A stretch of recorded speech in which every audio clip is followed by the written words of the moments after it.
Okay, this is a video for the KBear or KBear Diamond. It's a single dynamic driver. This is the video that was done for the unbox. It's up close. It's a very beautiful, well-made set. The cable's very nice. It's nice. I think the AudioSense AQ3 is the superior sounding set, and I think that the BLON is superior to both of them. So I put this in tier C. I'll put the Diamond also in tier C. And this entire video is really going to be a knowledge bomb. So if you're sometimes wondering about the terms that are used, you know, heights, widths, timbre. Timbre is a word that has been used for this as of yesterday, because I checked online to see what the consensus was, because I came to my conclusion what was the other people, and I saw the word timbre a lot, and I thought, do they get what that means? Because it doesn't seem to be being applied appropriately. Now, if you're familiar with my channel, you know that I talk a lot about timestamps, the sounds of fingers sliding up strings, being able to, you know, Stevie Ray Vaughan and playing Voodoo Child's Slight Return. Although he's doing the same songs, you can tell the difference when Jimi Hendrix plays it or him, because they're two different guitarists with slightly different styles, and the tonality is different, and that is timbre, your ability to perceive that. So in the way that I review, timbre plays a big part. So I think it's being used wrong. Its definition, so let's go ahead and check it out to just confirm my suspicion that it's being used wrong. The Acoustical Society of America, definition 12.09 of timbre, describes it as that attribute of auditory sensation which enables a listener to judge that two non-identical sounds similarly presented and having the same loudness and pitch are dissimilar. Adding, timbre depends primarily upon the frequency spectrum. So there seem to be you can't separate the timbre and the frequency response spectrum. It's an indication of the quality of the timbre. They're tied together. They are not separate events. You can't take a set that doesn't have a very good frequency response or implies a significant V that this is somehow really good with timbre. They're completely related. And let's go further into this. This is Leonard Skinner, Day on the Green. They're playing Freebird. You can check this yourself. Rosington and Collins are both doing the same thing. One of them was doing the solo alone, and they're combining and they're doing the same thing. They're doing what the definition of it is, that they're doing basically the same thing at the same time, though you can tell that they're not identical because of the quality of the timbre. Timbre is determining that you can hear who is playing first if you listen to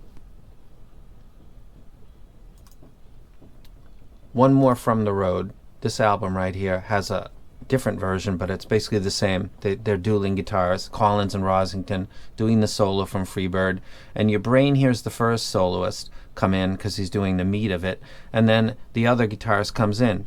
You don't need to see the video to know. Your brain holds on to who was the first guy coming in because he's got a slightly different sound. He's using a different guitar. You can hear it. You don't need to see the video, but I'll show you. He's using something close to he looks like he's using a Gibson, actually, right here. Like a Les Paul, I'm not sure. And he looks like he's using, not sure. It's almost like a V. It's a different guitar.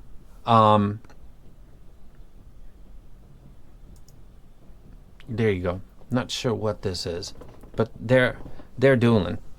This looks like a Gibson to me. Somebody who's a guitarist can come in. They're trying to do the same thing at the exact same time, but they sound slightly different. Your ability to hear that clearly is a reflection of timbre. Okay?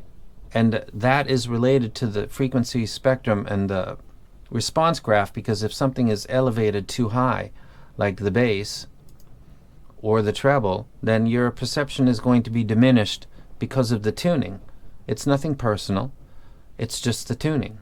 So if you feel uncomfortable or don't like that, you know, this another earphone's getting, see, hold your money, because there's going to be a lot of companies that are going to be trying to get your money over the next 12 months. Lots of them, and some of them are going to make excellent stuff, and they'll do it accidentally, like the BLON.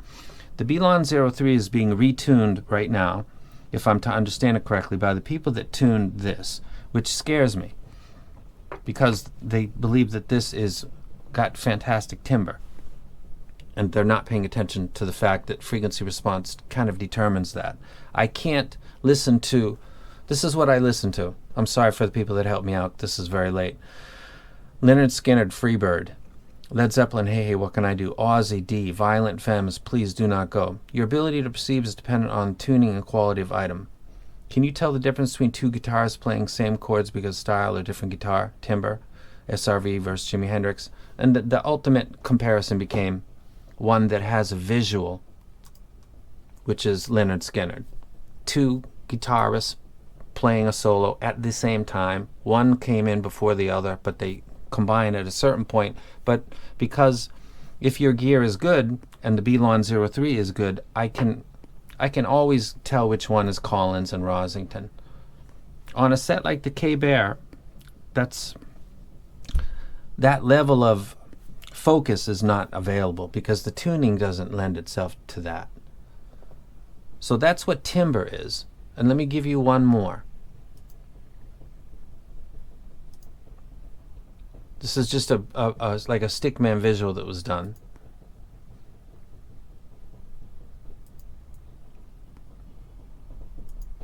How do things sound? Timbre.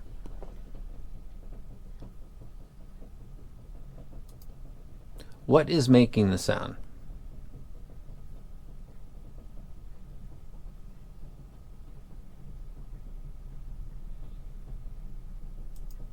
Instruments. Fundamental question and answer. How is the instrument being played?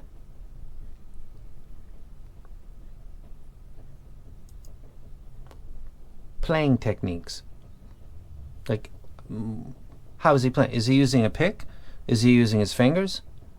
Can you tell?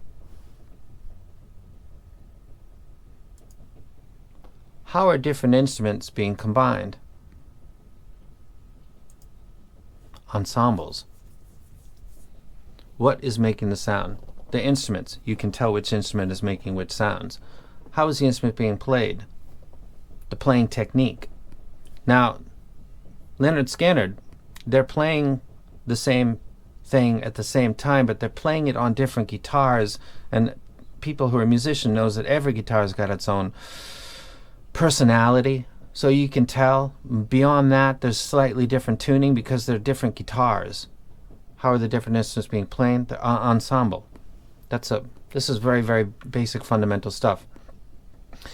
What is this? What are these people saying? One example of timbre is known as attack and decay. When someone plucks a guitar string or strikes a piano key, the sound of it is hit forcefully, it's loud, and then sort of dies away. I Googled this, man. What is timbre in music? And this is what I came up with, and never thought that this is identical to the stuff that I talk about in my reviews. Loud. This explains how the same note can have a different timbre when played differently by another musician. For example, one bassist does one way. Let me give you an example of a bass demonstration. One of These Days by Pink Floyd. Boom, bada, boom. That is a song where Roger Waters and David Gilmour are both playing bass guitar. And people who are in the business or are musicians know that David Gilmour is probably a better bassist than Roger Waters.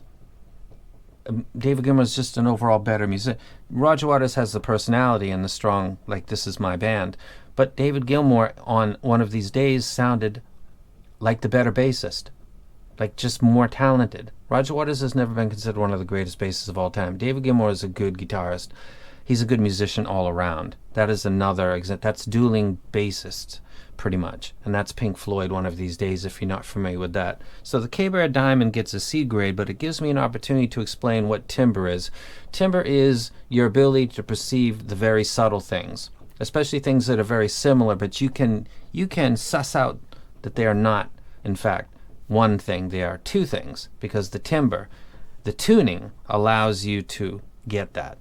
On this set, that's not very good, and that's, of course, directly related to the frequency graph, which is not bad, but it's not that great. It's technically handicapped in its ability to give you the perception of Rosington and Collins and being able to tell which one is which is slightly hampered by its tuning, because as explained by the people that write these definitions, because they're in the music industry, this is directly relevant to timbre. The emphasis at 3K and the emphasis at 30K and the de-emphasis at 1K all lends itself to being maybe less in quality of timbre, whereas something that has a tuning a little more balanced like this would be better. This is something that is excellent with timbre. I have a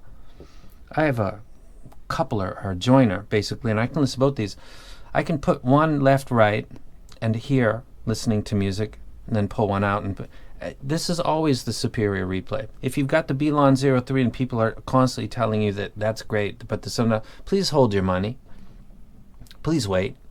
That there's something will come along. I have my doubts that it's the next BLON, because who's tuning it and why are you changing it? Why not just make it super comfortable? Why not get something like this and then do the identical tuning? Why are you trying to redesign the wheel?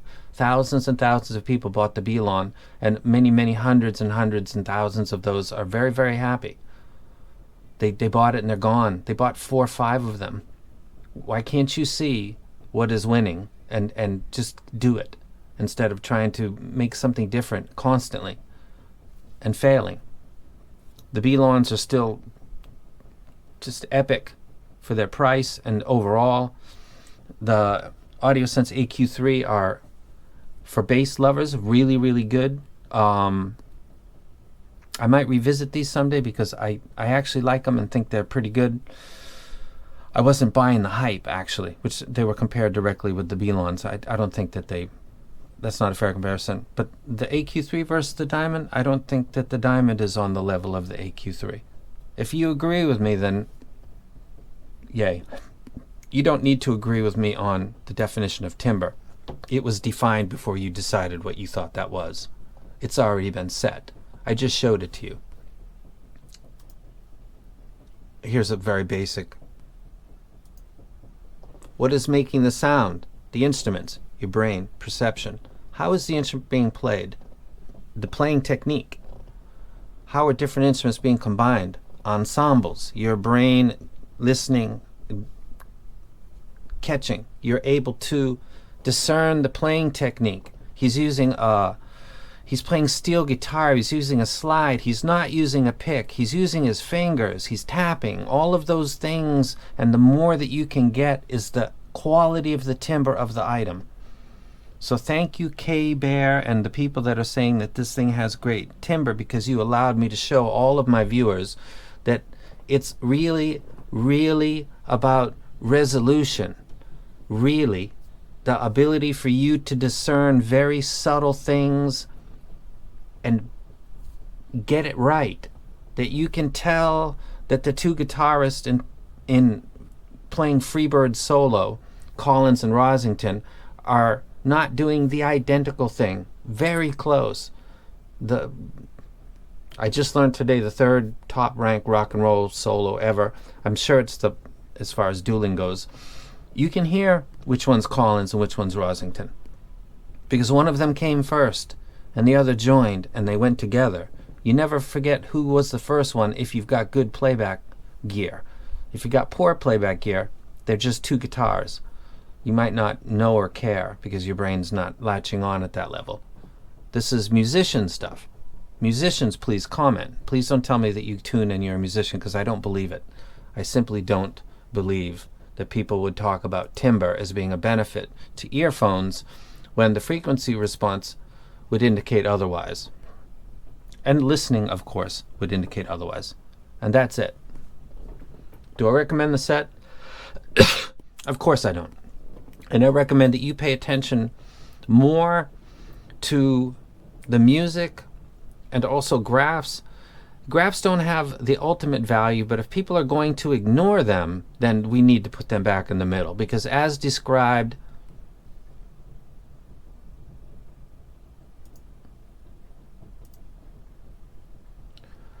this is important, so I'm going to leave you with this.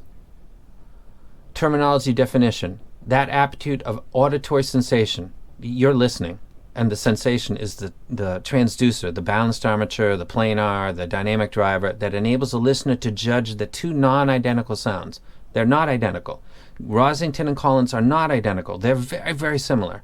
Similarly presented and having the same loudness and pitch. Remember, they're playing the same solo, but they're on different guitars. And they're different humans, so they've maybe tuned slightly different, though they tried to get it close because the whole shtick is two dueling guitarists playing the exact same thing, trying to do it exactly the same, which is massively impressive because they pretty much nail it, but they've got a different coloration to their presentation. They are different people. They're different guitarists with their own style. Timbre depends primarily upon the frequency spectrum. This is not bad guy's opinion. This is the way it's always been. So watching a set being touted, despite its frequency graph as being great at timbre, is absolutely puzzling. It doesn't make sense, and it doesn't follow the rules laid out by acoustic science and by societies that define terminology for musicians. So don't believe the hype. The Diamond is not really great. That's it. And it's nothing personal because I'm making a list, and it's based on my opinion. And if it's going to be a high ranking, it better be really good. And if you're going to talk about its attributes, I'm going to try to find if that's what I agree with. And if it's not, I'll be specific. I couldn't be more specific about timbre. I gave citations. I showed you a physical, visual representation, Rosington and Collins doing Freebird, and you can check that out yourself. You don't need to listen to Bad Guy. You can go listen to that yourself. Stevie Ray Vaughan and Jimi Hendrix, Voodoo Child's Slight Return. God, they're so close that sometimes the only difference is actually the cymbal strike existing in one of them and not the other, the studio version. But Jimi Hendrix does not play like Stevie Ray Vaughan. They're both excellent, but they have a different... They're different. You can tell in some Led Zeppelin songs when Jimmy Page is playing mandolin, and John Paul Jones actually does that sometimes too. Probably more often than Jimmy Page does, but they're different. John Paul Jones is probably the most talented musician Led Zeppelin had. I don't think that's questioned. He plays many instruments. And Jimmy sometimes did the mandolin. And other instruments, and John Paul Jones seemed to be a little bit better at that, and you can tell. Just like you can tell the bass quality of David Gilmour is better in One of These Days than Roger Waters. He stomped him on that one. If you didn't know, they're both playing bass in that. Maybe one of the only times for Pink Floyd. And I'm out. Don't get emotional about stuff if it doesn't match your opinion. This is audio gear. It's supposed to play audio. If it plays it well, I'm very clear with the music that I listen to. I listen to the same stuff a lot. You can check what I say. You don't need to be... Don't invest yourself too much. Go listen and agree or disagree, and then move along. Don't come into my channel and say, I tuned that thing, and I know for a fact it's better than the BLON. You scare me. If that's true, and you're really tuning the next version of the BLON, questions come into my mind. Why? Why you? Because this was lucky. When I started hyping this set, that people weren't pushing this besides Fast and Clean. Nobody. So nobody knew they had lightning in a bottle. It became lightning in a bottle. And now there's claiming, I did this. You didn't even know you did it when you did it. I hope you're not doing the next version. Holy crap. I'm concerned. And we are now finished.